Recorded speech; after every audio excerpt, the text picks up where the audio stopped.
Welcome to We're Reading Virtual Storytime for November 24th, 2025, Part 1. Today's theme is Thanksgiving.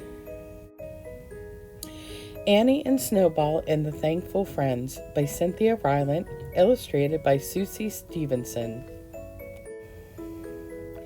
A big table. It was almost time for Thanksgiving. Annie loved Thanksgiving.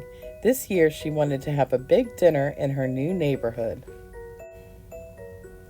Her cousin Henry lived next door, and Annie knew that his family would come for dinner at her house. But who else could Annie and her dad invite? Annie didn't have any brothers or sisters.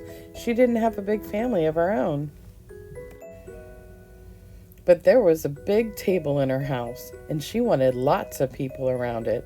Who could she invite for Thanksgiving? Good ideas. Annie counted the dining room chairs. Then she and her bunny Snowball went next door to visit Henry. Henry was playing cards with his big dog Mudge. Mudge was winning because he was drooling on the cards. Henry didn't want drooly cards, so Mudge got to keep the drooly ones. Mudge had a lot of cards. Annie sat next to Henry. "We have room for 5 more people for Thanksgiving dinner," she told Henry. "Great," said Henry. "But I don't know anyone else to invite," said Annie. Said Henry. Henry always had good ideas about dogs, but he wasn't sure he had good ideas about dinners. "Does your grandmother have any old friends?" asked Henry. "That's a great idea," said Annie. "We can invite her 2 best friends." "And what about the postman, Mr. Bell?" asked Henry. "His family lives in Alaska." "You're right," said Annie. "Maybe he'd like to have dinner with us." "And maybe Miss Chan," said Henry. "Of course," said Annie. "Miss Chan taught 1st grade at their school." She was from China. Her family was far away, too. "Great," said Henry. "That's 4. But didn't you say you had 5 extra chairs?" "Yes," said Annie, "but I can't think of anyone else to invite." Said Henry. "Maybe someone else will just show up." Pretty cards.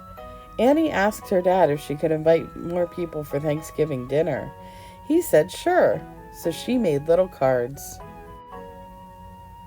She gave 2 to her grandmother, 1 to Mr. Bell, and 1 to Miss Chan. The cards had sparkly orange glitter on them and pictures of fall leaves and many hearts.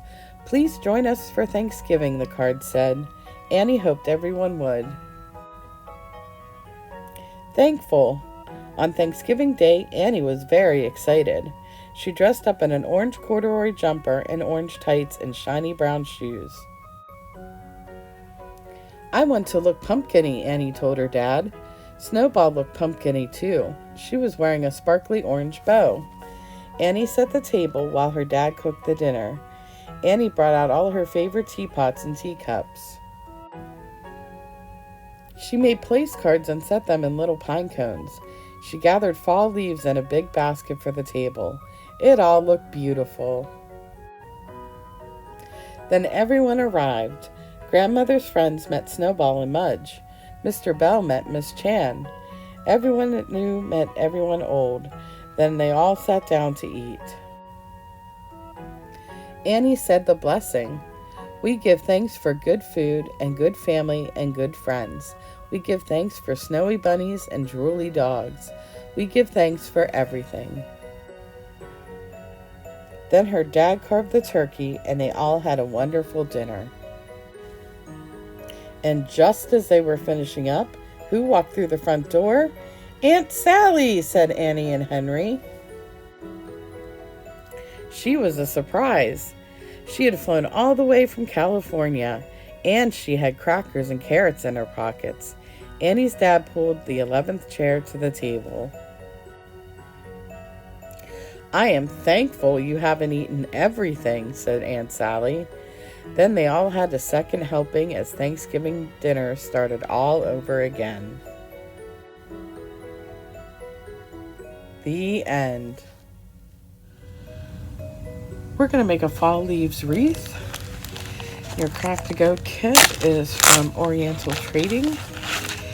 Includes this wreath form and some leaves and a string to make it a hanger. And then you'll need some glue or a glue stick.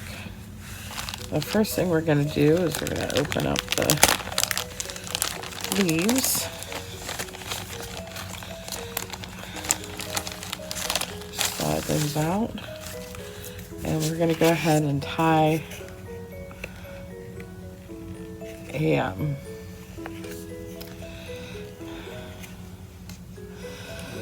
the string to make it a hanger. So I'm going to go ahead and put it in a square knot.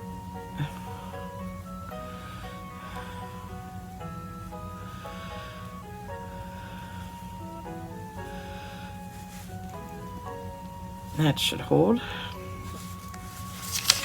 Then we just make it any way we want. We have to punch out the leaves. There's 2 sheets of them. So we're going to carefully punch them all out and then glue them on. And I'm going to go ahead and punch them out and come back. The leaves are all punched out, so we're just going to go ahead and open up our glue stick and start gluing them on any which way we want.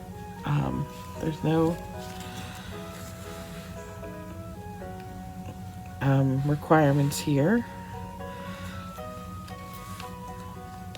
I just want to cover up the words down there. And then just continue around the leaf form, or I'm sorry, the wreath form.